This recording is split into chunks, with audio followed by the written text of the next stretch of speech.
ஒரு கதை சொல்லிட்டா சார். இன்னைக்கு நான் சொல்ல போகிற விஷயம் எதை பற்றி பார்த்தீங்கன்னா ரொம்பவே ஒரு இன்ட்ரெஸ்டிங்கான ஒரு மிஸ்டீரியஸான பிளேஸ் பற்றி தான் நான் சொல்ல போகிறேன். அப்படி என்ன அந்த பிளேஸில் மர்மம் அப்படின்னு கேட்டிங்கன்னா, உங்கள் வீட்டில் நீங்கள் இருக்கிறப்ப திடீர்னு விடாமல் ஏதாவது ஒரு சவுண்ட் உங்களுக்கு காதுக்குள்ளே கேட்டுக்கிட்டு இருந்தால் எப்படி இருக்கும்? ஸோ அந்த மாதிரி ஒரு பிளேஸ் தான். அது எங்கே இருக்குன்னு பார்த்தீங்கன்னா, நியூ மெக்சிகோவில் இருக்கக்கூடிய டாவோஸ்ன்ற அந்த ஊர் தான்.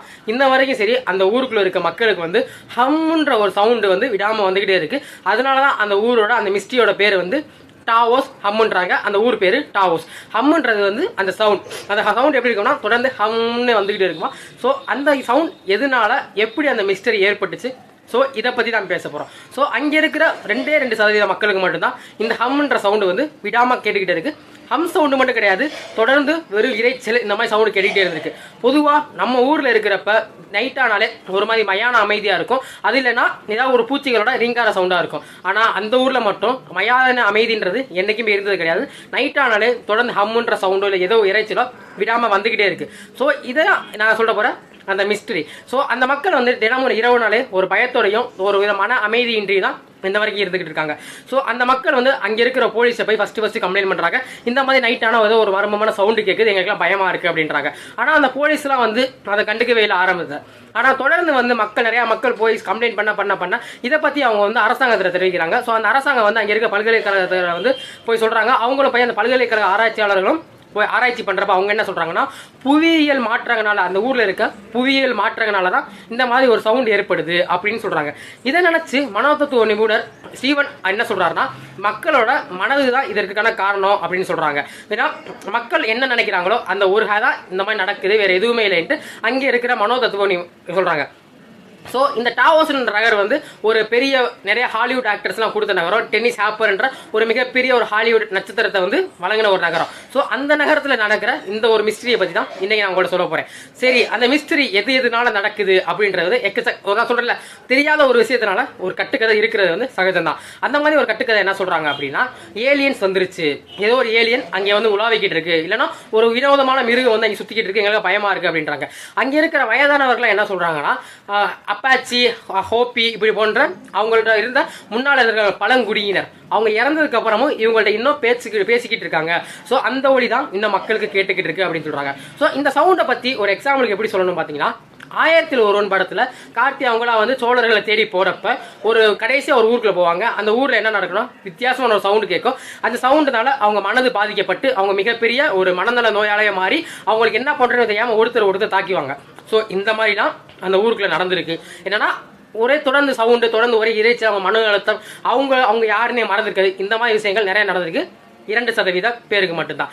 சரி, வேற என்ன அப்படின்னு பார்த்தா வேற எந்த இதுவுமே கிடையாது. ஏன்னா நம்ம ஊர்ல நைட் ஆனால் ஏதாவது பறவைகள் சவுண்டு அந்த மாதிரி தான் கேட்கும். இங்கே மட்டும் எப்படி ஹம்முன்ற சவுண்டு கேட்கு அப்படின்னு பார்த்தா, ஊருக்குள்ள புரணி பேசுறதுக்குனே ஒரு 4 பேர் இருப்பாங்கல்ல. அந்த வகையில் அங்கே புரணி என்ன வந்துச்சு அப்படின்னு கேட்டிங்கன்னா, ஒரு 4 பேர் கிளப்பி விட்ட புரணி என்னன்னா, அமெரிக்காக்காரங்க அவங்க ரேடியோ அவங்களோட அந்த வேவ் லென்த் தான் இந்த மாதிரி நம்மளை பாதிக்குது. அவங்க மிலிட்ரி ஃபோர்ஸை வச்சுருக்காங்களே, அவங்க பாஸ் பண்ணுற அந்த ரேடியோ ஃப்ரீக்வன்சி தான் இந்த மாதிரி நம்மளை பாதிப்பு அடையுதுன்றது அவங்க சொல்கிற வாதம். அதுதான் அந்த ஊரை கிளப்பி விட்டுருக்காங்க. இதுக்கு காரணம் வந்து வேறு யாரும் இல்லை, அமெரிக்காக்காரங்க தான். ஏன்னா மெக்சிகோ, அமெரிக்கா இதுவுமே டிஃப்ரெண்ட் கண்ட்ரிஸ். ஸோ அவங்களால தான் நமக்கு வந்து இந்த மாதிரி பாதிப்பு ஏற்படுது. இதுக்காக நிறைய போராட்டங்கள், புரட்சியெலாம் நடந்திருக்கு. ஆனால் வந்து அது கிடையாது, அது வெறும் கட்டுக்கதை தான் அப்படின்றாங்க.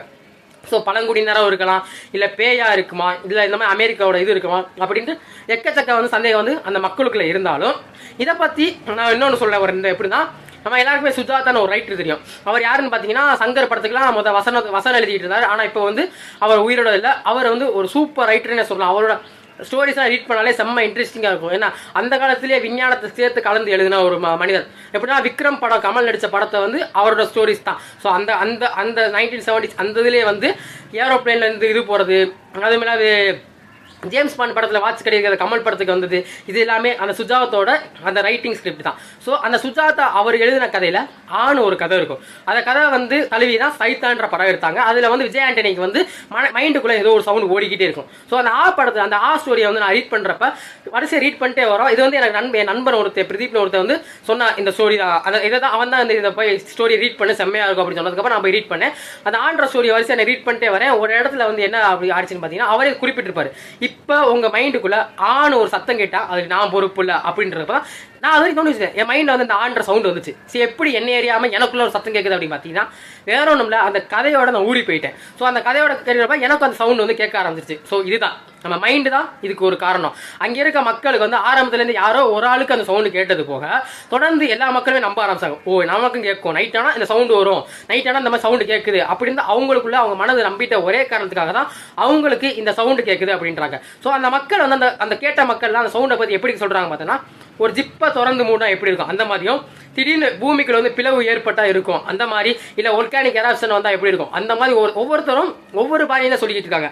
ஸோ எல்லாருக்குமே ஒரே சவுண்டு கேட்கல, எல்லாருக்குமே ஒரு வித்தியாசமான சவுண்டு தான் கேட்டுக்கிட்டு இருக்கு. ஸோ ஒவ்வொருத்தரும் அவங்க மனதில் அவங்களுக்கு தோன்ற சவுண்டை வந்து அவங்க நினச்சிக்கிட்டதுனால தான் நைட் ஆனாலே அவங்களுக்கு வந்து அந்த சவுண்டு கேட்குது அப்படின்றதா இன்றைய மனதத்துவ நிபுணர்கள் சொல்றது. ஸோ இதுதான் உண்மையாக இருக்குன்றது என்னோட கருத்தாகவும் இருக்குது. ஏன்னா ஒவ்வொருத்தருக்கும் வேற வேற சவுண்டு கேட்குது, ஏன்னா யாருக்குமே ஒரே சவுண்டு கேட்கல. ஸோ அங்கே இருக்கிற ஏதோ ஒரு சவுண்டு ஆனால் வந்து இவங்களுக்கு வந்து இப்படி கேட்குது அப்படின்றது வந்து எந்த ஒரு கட்டுக்கதையுமே கிடையாது. அவங்களோட ஒவ்வொருத்தவங்க மைண்ட், ஏன்னா வெறும் 2% பீப்புளுக்கு தான் அந்த சவுண்டு கேட்குது.